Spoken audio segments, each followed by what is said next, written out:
Hello and welcome to another day of Walking with Jesus as we continue to walk through this interesting passage where Jesus casts out an evil spirit, a demon, and he's accused of working with the prince of demons or under the power of the prince of demons. And his response to that, today's conclusion to this little section, is perhaps one of the most important things and beautiful things in Jesus' writing. No, it's not. It's not, the mercy and the grace and the love and things that we so often want, but it says pretty clearly who he is and why it's important that we put our trust in him and not in other things. So here we are in Luke 11:14 through 23. We're going to be focusing on 21 to 23. But let's read the whole thing. Now he was casting out a demon that was mute, and when the demon had gone out, the mute man spoke, and the people marveled. But some of them said, "He casts out demons by Beelzebub, the prince of demons." While others, to test him, kept seeking from him a sign from heaven. But he, knowing their thoughts, said to them, "Every kingdom divided against itself is laid waste, and a divided household falls. And if Satan also is divided against himself, how will his kingdom stand? For you say that I cast out demons by Beelzebub. And if I cast out demons by Beelzebub, by whom do your sons cast them out? Therefore they will be your judges. But if it is by the finger of God that I cast out demons, then the kingdom of God has come upon you, or come near you. When a strong man," this is verse 21, "when a strong man, fully armed, guards his own palace, his goods are safe.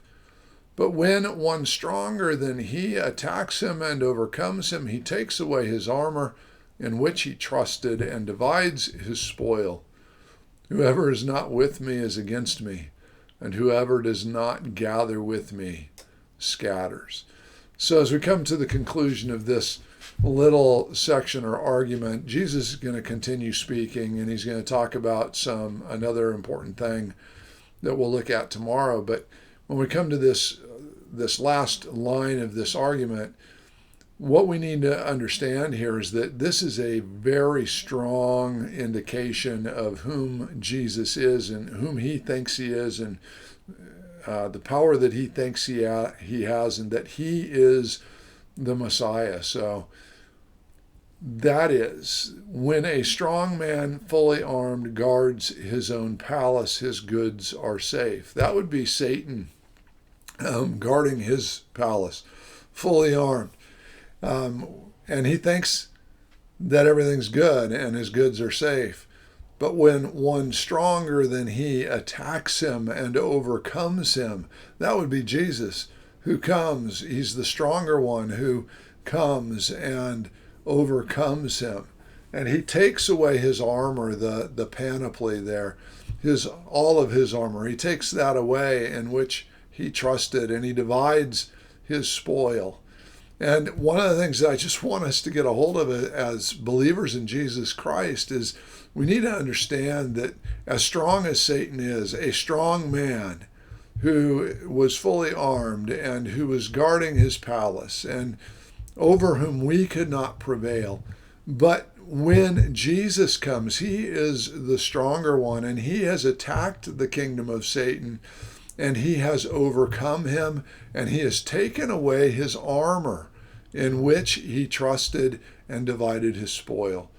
It's no wonder that his disciples were able to go out and have power to cast out demons.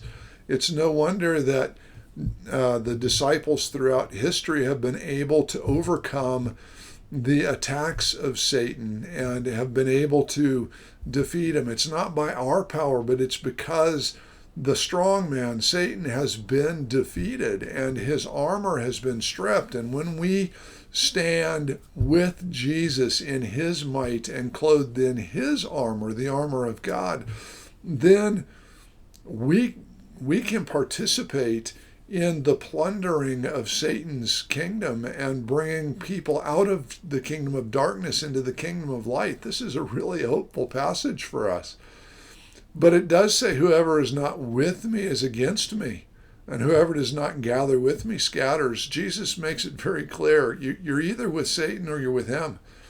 You're either working for the kingdom of darkness or you're working for the king of light. And the question that I have for you today is, are you going to go with the strong man who has been defeated, or are you going to go with the stronger man, Jesus, and trust in him and believe in him and cling to him, put on his full armor and allow him to be the one that empowers you and enables you to overcome and push back the forces of darkness? There's really, in my mind, only one right choice to make, and that is to follow Jesus, to give our lives to him and to trust in him, because he is the one who has plundered Satan's kingdom, and he is the one who has delivered us from darkness into light, and he is the one who promises us eternal glory. As you walk with Jesus today, walk in the knowledge, in the certainty, in the fullness of assurance that you are walking in the victorious kingdom, that you are walking with the victorious King. Gather to him. Don't scatter from him. God bless you as you walk with Jesus today.